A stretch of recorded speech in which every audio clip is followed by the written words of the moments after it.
Hi,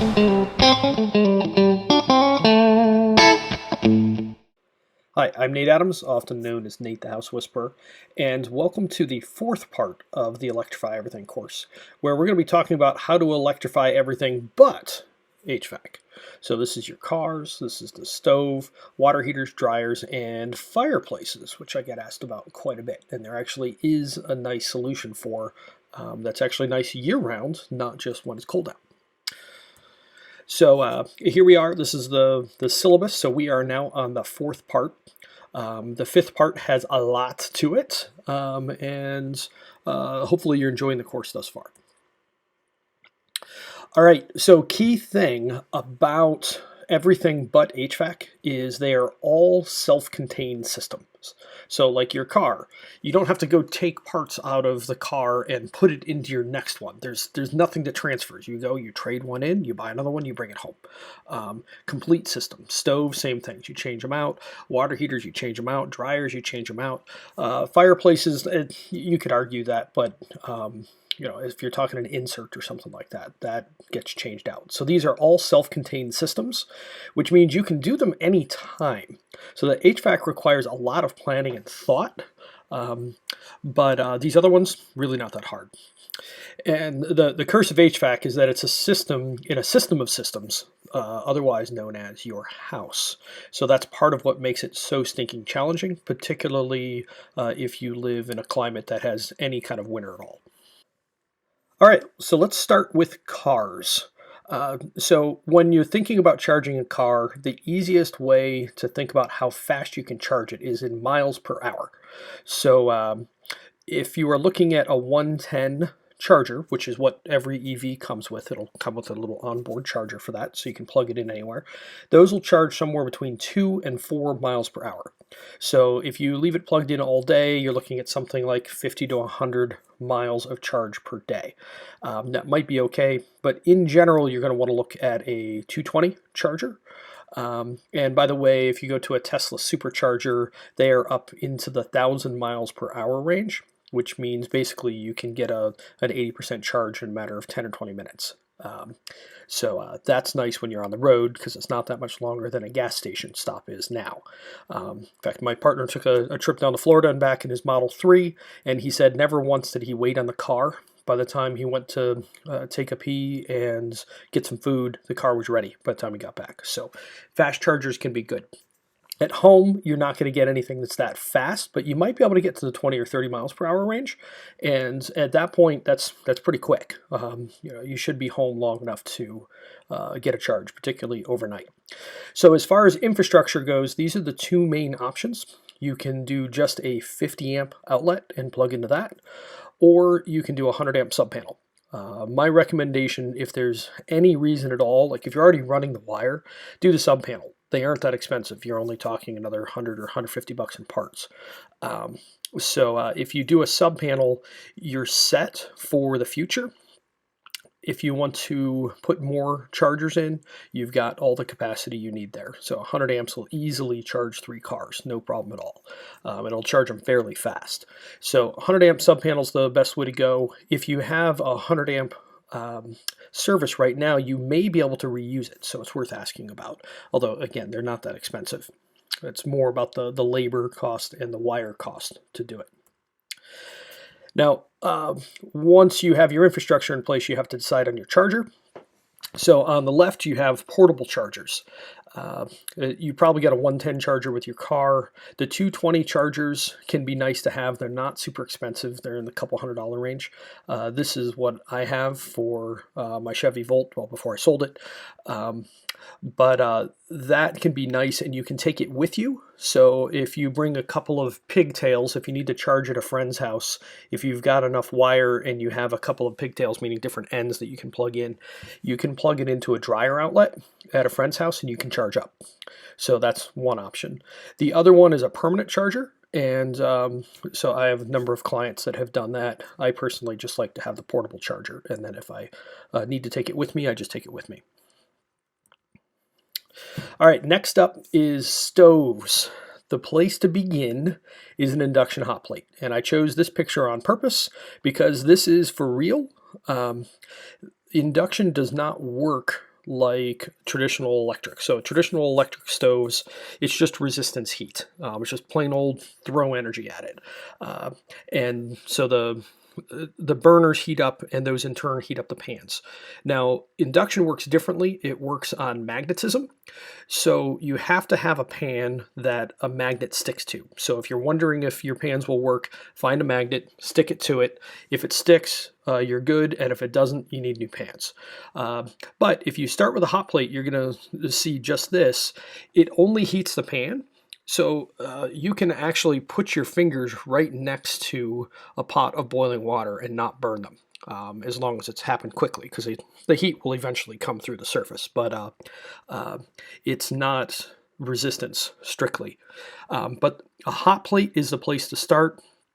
Look for one that is well reviewed, because there are cheap ones. I bought one, and the user experience was terrible. So the technology is good, but the user experience makes or breaks it. So let's start with a hot plate and look for something that's well reviewed. And I already mentioned this, magnets heat metal. Now, what to know about induction in general is it controls just like gas, so it turns up and down instantaneously. So where electric resistance, you turn it up and you have to wait a while for it to actually come up, and I'm not the best cook in the world and I'm impatient, so I'll turn it all the way up and next thing I know I'm burning something. Induction turns up and down instantly, just like gas. There just isn't a flame to look at, but you can look at the display to see where it is. It's really easy to clean, so I already mentioned how it doesn't make surfaces hot, so this doesn't burn food on nearly as much as either gas or resistance electric stoves. You get that nice cool surface, and very importantly, these are very good for air quality compared to the other varieties. A couple of reasons. They don't cook as strongly, as quickly. So if you have a range hood, it's called the effluent. It's the combusted food in gas form rising up towards your range hood. It moves more slowly, which means that it's more likely to get caught by the range hood and taken out. Plus, it generally burns food less, so it's better for that. So they're better for air quality, and particularly if you compare it versus gas. Because gas, if you think about it, you wouldn't sit in your garage with the car running and you're face down by the tailpipe. But what do you do when you cook? You're standing right on top of that exhaust. There's all kinds of stuff in there you don't want to breathe. Induction is far better for gas than air quality, and it's somewhat better than electric resistant stoves. There's a wide range of these. So the one on the left is very similar to one that I have myself. That is down to about the $1,000 range now. I paid $1,500 for mine a few years ago. In the middle is kind of a mid-range one. There's lots of stuff in the $3,000 to $4,000 range, and it's pretty comparable to gas now. The only thing being that there are no low-end induction stoves. They're all at least mid-range, which is why they started $1,000. And you can go up to $9,000 for something really fancy looking, like the one on the right. So there's the full range at that point. But a basic stove is going to be $500-ish for gas or electric resistance, but it's not going to have a bunch of features. So it's a bump, but it's not a massive bump. All right, let's talk about water heaters. There are 3 primary types of electric water heaters. So the one on the left is tankless. The one in the middle is a standard resistance electric tank, and the one on the right is a heat pump water heater. So let's pro and con these. So let's look at electric tankless. So the pros are, it's cheap-ish up front. They're not quite as cheap as the tanks, but they're not very expensive. You need very little space. So sometimes this is going to be the thing if you have a small house and there's just no place to put something. And the other thing they're good for is if you have one fixture that is way out there. So say you have like a sink in the garage or something like that. It might be good to put one of these at that sink. You could also do a small tank there too. They make tanks that run on 110. Anyway, those are the pros. The cons are they need a massive amount of power, which if you remember from the sizing your panel piece, these things can pull as much as 20,000 watts. And a 100 amp panel will only serve about 22,000 watts. So you use the whole panel up with just the water heater. You haven't done HVAC, you haven't done the stove, you haven't done the dryer, you haven't done the house, you haven't done a car. So they use a lot of electricity. And I mean, it makes sense. Think about how long it takes to boil water when you're going to make pasta. This is asking water to go from whatever the input temperature is, 50 to 80 degrees, up to 100 or 110 degrees, and it has to do it instantly as it's flowing across. It just takes a lot of energy. There's no way around it. This may necessitate a panel upgrade that you might not have to do otherwise. You may be able to get away with 100 amp. And then if you have time of use rates, this is a bad idea. So if this thing kicks on and it's burning 40 or 50 cent per kilowatt hour electricity, triple what the normal rate might be, it ain't cheap. But whenever you ask for hot water, that's when you have to pay to make it. So not great in anywhere that has time of use. They're not cheap to operate either. You're looking at about $500 a year. So that's those. Electric tanks, they are cheap up front. They're the least expensive generally. They are also very expensive to operate. In fact, random fact, there are two different things that you can buy that use as much electricity cost-wise in a year as what the thing costs up front. One is the incandescent light bulb, which has largely gone away at this point, and the other one is an electric resistance water heater. That's it, those two. So this is not an efficient way to do things, and it's pretty expensive at $500 a year on average for running it to heat your hot water. The last one is the heat pump water heater, and the pros here is they are really efficient now. They're 400% efficient, which is a 4 COP, or coefficient of performance. These have the lowest operating cost of anything out there. They are cheaper than all the gas tanks now. If you look at the manufacturers that make different things, the lowest cost one will now be the heat pump water heater. So it depends on your energy cost, but national average is about 13 cents, and it's going to cost right about $100 a year to run that water heater. And gas is usually going to be more like 150 or 200, somewhere in that range. Now the bad parts are they are expensive up front. So where the other two are oftentimes, in the $300 to $800 range, all of the heat pump water heaters are going to be upwards of $1,000 for the unit. If you put them in a small room, they will cool the space a lot. So they have about the same output as a window unit air conditioner. So imagine putting a window unit air conditioner and running it somewhere between 1 and 3 hours per day. That is what you're looking at. So if you have a small mechanical room, it will cool that. Doesn't usually cool the rest of the house too much, but it will definitely cool the space that it's in. Now, if you have a basement, like I'm used to in our climate here, so I had a heat pump water heater in my old house. It had a big basement, 1,400 square feet. And it only dropped the temperature of that maybe 1 or 2 degrees. It was barely noticeable when it was running. And the last piece that is a con for those is they do make a little bit of noise. They used to be relatively noisy, and now they're quite quiet, but they still make some noise and vibration. So I wouldn't recommend putting these right next to a bedroom if you can avoid it, either next to or underneath a bedroom. Try and put it somewhere else if you can. Or at least go check out a friend who has one so you get an idea of what you're in for. All right, so our strong preference here is the heat pump water heater, by far. When these came out a few years ago, my partner and I are like, oh, we're done.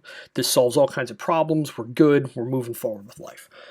So I put one of these in my old house, DIY'd it with my father-in-law. So this is a DIY-able project if you are fairly advanced. It's not that hard, but if this makes you really nervous, find a handy buddy to help you and pay him in beer or food. Or if you're game for trying it, you can probably pull this off. They're not that hard. It's basically you place it and you plug it in.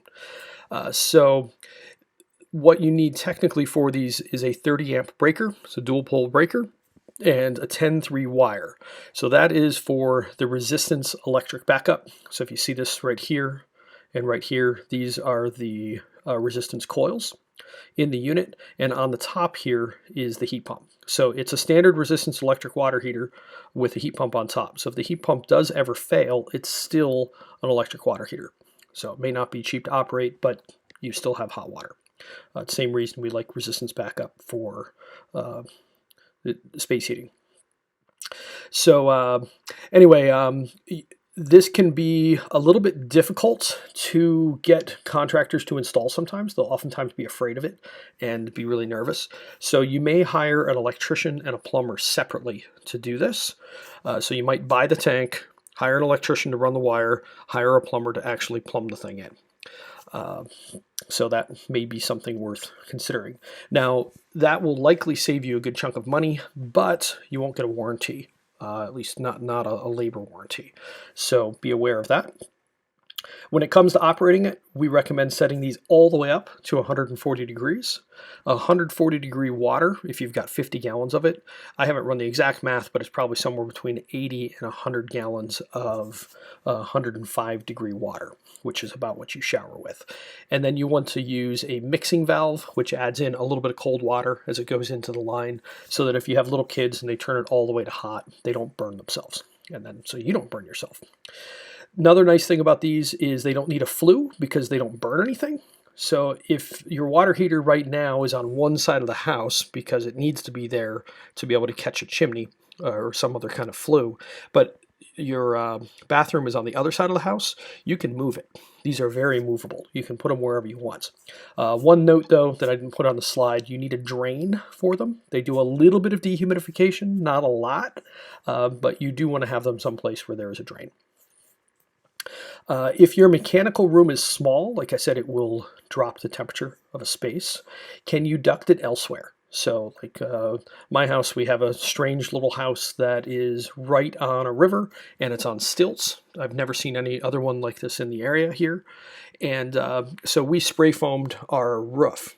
And so my original plan, if we'd used this, we used a sand and CO2 water heater instead, but they're a lot more expensive. But my original thought was I would duct the cold air from the water heater up to the attic and dump it into a place that I don't care if it gets a little bit cooler. So can you duct it? This is also really good for garages if you live in a warm climate. So if you already have a water heater in the garage, that happens in a lot of the southern parts of the country, that's a good place for it. Or if you have a basement in a cold climate, that's a great place to put it too. But hands down, heat pump water heaters. And Rheem, the one that's pictured here, they make a bunch of like different submodels, but it's all basically the same product. They have by far the best specs right now. Other details, want to just drive home. Mixing valve, this is what they look like. So you can see C, so cold water comes in here, the hot water from the water tank comes in here, and then they mix it down. So you aren't losing any heat, you're just you're tempering the temperature for when it goes out so you don't burn anybody. We also strongly recommend using an expansion tank. This is a rubber bladder inside here that you pressurize. So when you shut the water off hard, you hear the of water hammer. This takes the pressure of the water hammer. Otherwise, that's a fairly common thing for taking life off of a water heater. So that pressure will end up in the water heater and go inside, and eventually the welds and whatnot inside will fail. All right, next up, dryers. 3 different kinds here. 2 are pretty obscure and the other super common. So condensing dryers are one variety. I have one of these in my house. To be frank, I don't understand 100% how they work, but they somehow pull the moisture out of the air of the dryer and cool that off, and then they run it into the drain along with the washer, where the washer drain comes out. The middle one is a Miele heat pump dryer, and right now this is the only one that seems to be ready for prime time, and it's small. So if you look at the reviews on the big brands with the full-size ones, the reviews are still not good. I keep asking this question, hey, does anybody have a large heat pump dryer, and what's your experience? And A, people don't really have them, and B, every time I look at the reviews, they're still like 3-star average, so they're not there. But the Miele is a nice little one, and that pulls heat from the space that it's in and pumps it into the clothes. There's enough extra heat from the motors and everything, though. It ends up net adding heat to a space, not taking away, where the heat pump water heater will drop the temperature. And the last option is just plain old school electric resistance dryer, which has been common for years and years and years. So here are the pros and cons for each of them. So for condensing, the pros are you don't need a vent, so you can put it almost anywhere as long as you have a drain and power. You can get a combined washer and dryer option for this, and I've known several people to have them and they really like it. So you put a load of laundry in at night and you wake up in the morning and it's clean and dry. They take forever. It's like a 3 or 4 hour cycle, but you don't have to move it or anything. You put it in, it washes it, and it comes out dry. You're done. They don't use very much power, so that's nice, especially compared to electric resistance, but they're pretty expensive up front. Then there's the heat pump. There's no vent needed on those either. Nice thing about these is the Miele in particular will run on 110, so regular plug. So one of my friends, he put this in his master bedroom, oddly enough. So their washer and dryer are right in the bedroom. You can put this anywhere, like I mentioned. You can put it there. This has the lowest usage of anything, but we're not talking that much usage at the end of the day. Usually somewhere between 50 and $100 a year for running a dryer. Bad part is they are expensive up front, and like I mentioned, they are not reliable with the exception of the Miele. And by the way, if you're on Twitter, you can tag at Miele USA, and they're super responsive. So I don't know who's on the account, but thank you. Last option is electric dryers, so just plain old school resistance. They are cheap up front.